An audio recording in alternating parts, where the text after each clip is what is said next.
Good morning. How are you this morning? I'm doing pretty good, Kathy. Thank you very much. It is a wonderful Friday. A little grayer than usual over the last couple of months, but it's been nice. Really good week. Lots accomplished, and looking forward to have a real wonderful transportation talk with you today and our special guest. So it's really good to see you. Thanks a lot for making it all happen this morning.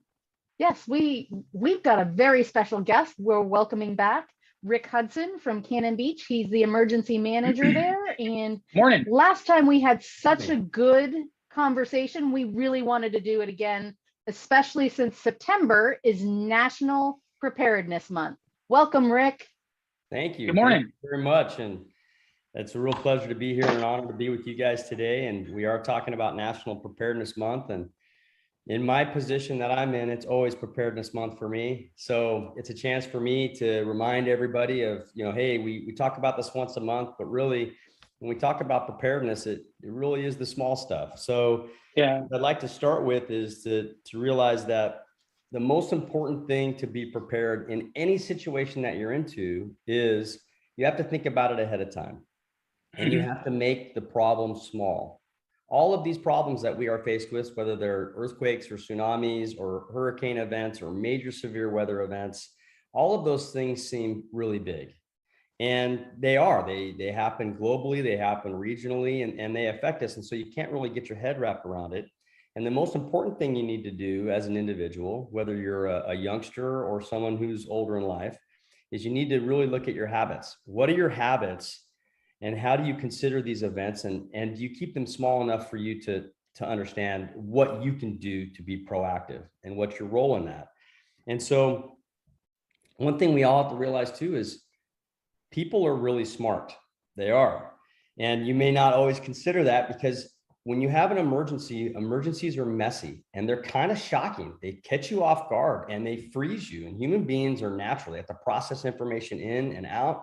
And if you're not in the habit of accepting information that is coming at you really fast and to process it and move fast and think fast, that's considered normal. And so all emergencies start off really messy. And the thing that you need to do as an individual is you need to basically realize, okay, I can figure this out. I need to identify what's going on. What is the problem I'm dealing with it? So let's take, instead of a big emergency, let's take a small emergency. Let's say I'm driving in a car. I got a flat tire. It initially is shocking to you. You almost want to lose control of the vehicle. And then you get control of the vehicle, and then your brain says, calm down, you have a flat tire, and you can identify that. And just realize you've been thinking about that since you've been 15 or 16 years old, trying to figure out, well, what if I do if I get, and they train you, what do you do for the flat tire? And then you pull over and you go, okay, do I have a tire in my car? Can I access it? Am I in a safe place to operate on the roadway? Do I need help? Can I do this myself? That is the process of identifying the problem, and it all came from, I have a flat tire. That is really what preparation is all about. It's about having a habit in your lifestyle that you're always ready for these small events and these things that you can control. So it all comes up with a plan. So let's take these other plans that you have out there. Let's say it is an earthquake. Well, what's your plan at home? Do you first have a plan? Your house is safe, and we can go on for hours and hours about earthquake safety. But what we're going to go on is this: do you and your family have a plan to get out of the house safely? Do you have a go bag? And your go bag should be small. And I'll talk about that in a second. Yeah, we talk about that in a second. Yeah. So we'll talk about that in a second. But hold on, Jason. Hold on. I was ready. I had it going. We'll talk about that in a second. But let's talk about the plan to get out of the house. Does everybody know where they should meet if there's an earthquake? And after the shaking stops, where should you go? And if you just go outside and assemble your family, now you've talked about it a few times, maybe you practiced it once in your life. Now you have confidence that everybody knows where to go. That's no longer something you have to plan during an emergency. It's already figured out. So you have confidence. Well, I mean, and that's for any emergency, right, Rick? And we're not just talking about earthquakes. It's any emergency that could happen, whether that's a rainstorm and suddenly your roof starts leaking, or a windstorm and your roof blows off, or there you go. Any of those things, what to do. what to do. And so you first identify the problem. And if you have to get out of your house for safety or go to a safe location, you talk about your family, and then you don't have to worry about those little things. And then you sit back in your brain, and your brain will automatically go to that, because people are actually smart as long as they've prepared for these things. Sure. And let's talk about go bags real quick. If you have a go bag, go get your go bag, Jason. Get your go bag out. I take week 3 off. Okay, that's not bad. I thought it was going to be even bigger than that, because Jason said it was a monster. But the one thing that's interesting about go bags is this: you only want your go bag filled with things that's going to last you for 3 days. And it's not like we're going to a Hawaiian trip for 3 days. You just need to survive. So what we need is a basic first aid kit. Very good. We need basic things with a little bit of water, and we need a flashlight. And that looks like an emergency radio that has solar and it can do NOAA on there. And it's got a light. It has a light. We need to have one dry change of clothes. Oh, We need to have a little bit of food. We don't need that much food. You just need a little bit of food. You should cut that whole thing in half. Yeah. okay. All right. Good advice. 72 hours of food, unless you're carrying it for your whole family. Well, and when we're talking about 72 hours of food, we're not talking about like having a feast for every meal. We're not talking about 5,000 calories a day. We're talking to keep you going for 3 days. Now, the problem with all these go bag concepts is people keep adding to the go bags, and then it becomes too big to carry, and you're going to have to carry these things. They even start buying the deals, right? And then the thing about the go bag at this is that's a good spot right there. You need to have your go bag in a place that you can easily get it and easily store it. That's one of the most important things. Do you keep it in your car? Do you keep it in a closet? Do you keep it in your house? Do you keep it in your place of business? That's a very good bag. You need to keep your go bag that's good for 72 hours in a place that you always have it. I always keep it in the back of my car. That's what I do with my go bag. Rick, do you recommend people have more than one go bag maybe? So very good. So in order for your go bag to work for an earthquake that you need to bug out within 10 minutes, and ideally you want to get out within 5 minutes after the shaking stops. That's the key. Your go bag has to be light. It has to be simple. It has to be survivable, and it has to be readily accessible. That's the key. Now let's talk about different types of bags. The other go bags that you have is what I call evacuation bags. So if we had a fire, if we had a wildfire and we had to evacuate our community, you usually have about 2 hours of notice, maybe even longer, especially with a projected event. But you usually have about 2 hours until people say, get ready, and then it's time to go. So what you need to do is have a list of items, and we have it on our emergency management website, which I can make sure it gets to you. And it's basically an evacuation bag, and that's for survival for about 2 weeks. And it's something you need to be able to gather in about 2 hours and get together. And those are items that you can put in your hallway closet. You can have it kind of halfway built, and a couple things that you can throw in there, and then you can get it in your car and then you can leave. So that's a different bag. Don't make your evacuation bag your go bag. They're 2 separate bags. Okay. I never thought about that. I mean, we are actually building a second bag, and you've actually helped steer me into building a better bag. But yeah, this bag is definitely, oversized. We have duplicates of everything in there. And I'm not sure reading stuff needed to have been put in there. It's just takes up more space and makes it heavier. But it could be fire starter. It's a good point. It could be, but we do have actually a specific part of one of these kits that actually are fire or waterproof fire. A waterproof fire starter kit is better than burning paper materials. Yeah, so we have that. But yeah, I mean, it's having that second bag and so forth that we try to get this. So we put this on a hook, up on a wall where everybody can go and grab it. 2 things that we messed up on is it's too heavy for my youngest daughter to pick up. So we need to work on that. And secondly, the stupid hook, you have to kind of pick it up and kind of pull it out. You can't just pull it off. So we need to work on those kind of things. And those are the little things that you field test. And a lot of people have got great information on go bags, and they even sell them. And the price tags seem to get quite big. One thing you guys got to realize is go bags should be easy. You should be able to go to, any place and get a low expensive backpack, and a backpack's a good way to go, so you can shoulder it, not have to worry about your hands being dealt with it. And then you can get some of your things around your own house already once you get your list and you start realizing, oh, I have most of this stuff at home. The key is just to put it in the bag and set it in there, and it's just for that. And even if you want to buy brand new stuff for your home, put your old stuff in the bag, just make sure your batteries and everything work. And so most people really can have a go bag within an hour, if they think about it, at their home, and they don't have to spend a lot of money to get it. These are something that should be inexpensive for you to build. And I will post some links from ready.gov that have lists of what should be in your go bag. And it actually shows you how to put together a kit that is very low cost or virtually no cost because you already have the ingredients in your home. And that's exactly what we try to get to people, is that you have all these things in your home, so you can be prepared today. You don't have to wait for a class. You don't have to wait for someone to come in and sell you a $200 bag. You can do it today, and it can be very small. And that's part of building your habits. When you have your habits and you know what your plan is, then you have more confidence that everything's going to be okay. And then when that messy thing happens, that identification of something just happened, and you get over that shock factor of something just happened, and your brain says, it is this. It's a fire, or it's a tsunami, or it's an earthquake, or it's a flat tire, then you can start operating mentally. When your brain's trying to categorize all this stuff of what to do, it's too much to process. And a lot of people just kind of freeze. And that's the key, is how do you get yourself out of that position of overwhelming information? And it really comes down to being prepared. And I really can vouch for that. And I think your example of the flat tire was a perfect example, because I actually just experienced that recently. I was driving down the highway at quite a high speed because I wasn't here in Oregon. I think I was going 70 or 75.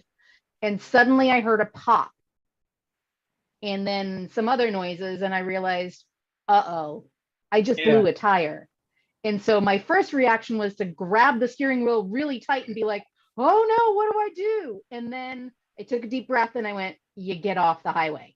There you go. And I happened to be right at an exit. There weren't cars. I looked in the rearview mirror. There weren't cars behind me. And so I just pulled off, and I was on an exit ramp, and I stopped as soon as I could.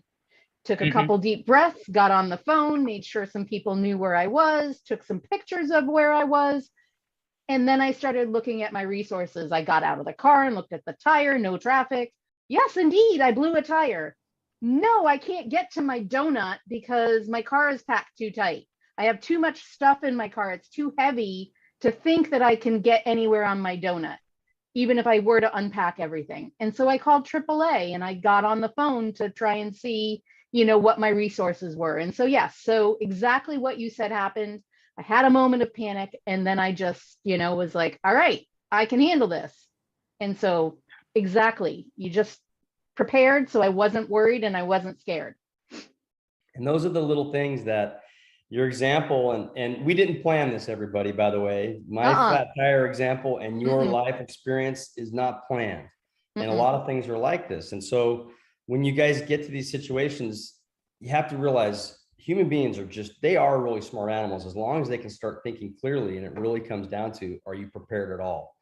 And a lot of people walk out the door and they really don't consider these risks that they live in. And so us here in the Pacific Northwest, this is a risky place. It's a great place. I wouldn't change it. And I live here for sure, and I'm not going anywhere, but it's a risky place. We have weather events. We have king tide events. We have forest fires that do threaten our lands and have been doing that. We have an earthquake and a tsunami risk table on the coast here. So our level of needing to be at least basically prepared is so critical, and it really starts at home. One thing that I like to tell people is, what is your officials and government supposed to do for you? And then what are you supposed to do for yourself? And the key thing for people to do for themselves is, don't be the victim. The government is not supposed to come into your homes and do all these go bags and things for you. That is not their purpose, and that is not their role. You have to make sure that you're not part of the victimhood of the scenario. And if you can self-survive and be self-resilient for a period of time, then you're no longer taxing the system where people, and there's some people who don't have a choice. Maybe their house collapsed on top of them. That's someone that we all need to go help. But just because your door doesn't work doesn't mean you don't figure out a way out of the house, and you don't call someone to help you with that. You figure out your plan. And so it really does start at home, and it starts on knowing your responsibility of, you got to be a self-survivalist. And there's a term I like to use, and not everybody likes to hear it, but it comes down to this: you want to be hard to kill. The key for your life is you want to be hard to kill. You don't want to be an easy mark for a natural disaster. Do you walk across the street, and when you get to a crosswalk, do you check both ways, or do you just have your headphones in and you don't care? One makes you hard to kill, one makes you easy to kill. So the key is be hard to kill, and be someone who's going to be self-survivable in these scenarios. And then it gives you the ability to help other people, because some people will need that assistance, whether they're younger kids or older members or people that just haven't thought about these things. They're going to need those other people to help them. And that's what makes human beings and our community so good, is we will gather and help people, but the key is try not to be in that scenario. I love how that changes you from being hard to kill to being a superhero. Yeah, we, in order for us to be able to, have, community survival, we have to ensure that we do things to take care of ourselves first. We're no good to our community or neighbors if we have not taken the steps to prepare for ourselves to be a survivalist or to be hard to kill. So I like that, Rick, and I think it's a real good way to push forward in understanding how to be prepared and what to do. Because again, it just comes right down to it, is that during an event like that, it's like you say, it's messy. It's a lot of unforeseen events that happen. We can prepare for almost for anything, but we still have to deal with that initial hit and then move forward beyond that, and hopefully in some cases be a real good asset to our community. Yeah. Well, and I'll just throw in that I think that it's important, and I'm going to guess that this is something that you wanted to address, is that part of this being prepared is creating good habits, which includes developing muscle memory and doing and practicing things. And so, like Jason was saying, they put together this emergency go bag, and it's for everybody. And the reason they know it doesn't work he knows it doesn't work for his youngest daughter is because they practice, because they pull it off the wall and they know it doesn't work for her. So you've got this great thing that you set up in Cannon Beach, and I love it. And I really would love to see it expand to all of Clatsop County, and, even better, Columbia and Tillamook counties too, but starting small with all of Clatsop County. You've got these Wayfinding Wednesdays. Will you tell us about those again? Yeah, for sure. So when I first came here, I realized that a lot of the locals here, they really do know their tsunami evacuation routes. What they weren't doing is they were no longer communing together and coming together to practice those things together. And when you practice it with people, that's where you get the coordination between each other to say, oh, I didn't know where yours was, and this is where mine is. In case we're visiting at my house, this is how you get out of this area. And it really comes down to, you may know a small sliver of it, but you don't know how it affects the community. So I started Wayfinding Wednesdays, and we do it once a month, the first Wednesday of each month from 5:30 to 6. We also do a radio check with our CERT team. So our CERT team members bring their radios, and we do a radio check so we can have communications. So if something does happen and we're all separated, at least your community has radio communications, which is something that we did build here. Now, during this month of September, I do 6 of these in a row. So I start the first week of September, and it rolls all the way in October. And I do it every Wednesday in September into October. And the purpose of that is not everybody can make that first Wednesday of the month.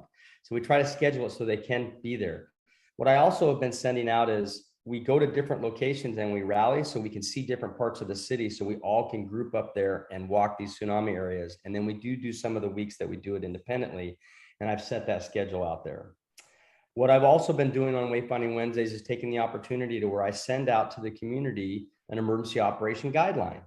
So the guidelines are different. I have 6 guidelines that I've created for the city, and I've put almost all of the types of emergencies that you can really put together, and they're inside of those 6 guidelines. And if we get good at those basic guidelines, and they are all kind of similar on our activities, then it takes away all of that mystery. So we have earthquake and tsunami preparedness. We have fire evacuation and preparedness guideline.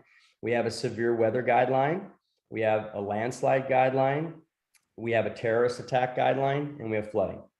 And we have those 6 guidelines that we use. And what I do is it's an easy read, 2 or 3 page thing that people can read these and say, what is the difference between these things? And then what do we do? And then what's the responsibility of the city? And what's the responsibility of the community? And it's in the guidelines. And I put those out every week so we can have something to talk about while we're doing our Wayfinding Wednesdays. So I want to quick just jump in because I really want to stress why I think this is a good idea for the whole county, because Jason and I focus a lot on transportation topics. Mhm. So in the transportation realm, I don't know many people that are only in their home. So there's not many people that only need to know one evacuation route in one evacuation location that they need to go to, and so most people that live around here on a regular basis are going to be anywhere between Cannon Beach and Astoria, or even further out than those. But at the very least, people should know, hey, what if I'm shopping in downtown Astoria, but I live in Cannon Beach? That's and right. all of a sudden things start shaking.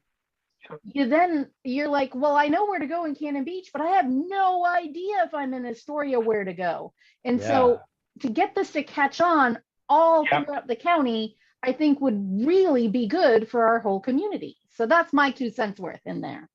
Completely agree with you, Kathy. And I was going to say, Rick, you had mentioned landslides, and I'm always taken back to Oso, Washington. If anybody remembers, Oslo.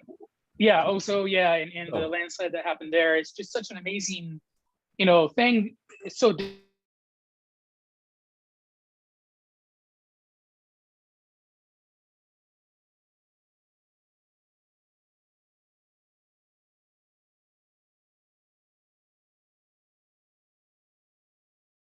parts of the county and disasters happen.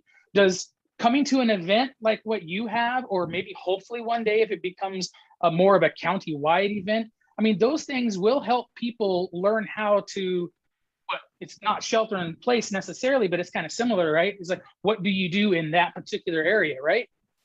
Yeah, and what my goal is I'm trying to make sure that we have a good model that we're building here, that I have control over with the community, and we keep growing it. But I want to basically take that model and say, here, take this and we'll do this all together at a bigger level. And it should be simple, it should be routine, and it should be something that we don't wait till September to do. We do it at least once a month, and that's my objective. One thing that I want to also stress too is you talked about the locals and how they know exactly where to go in their area.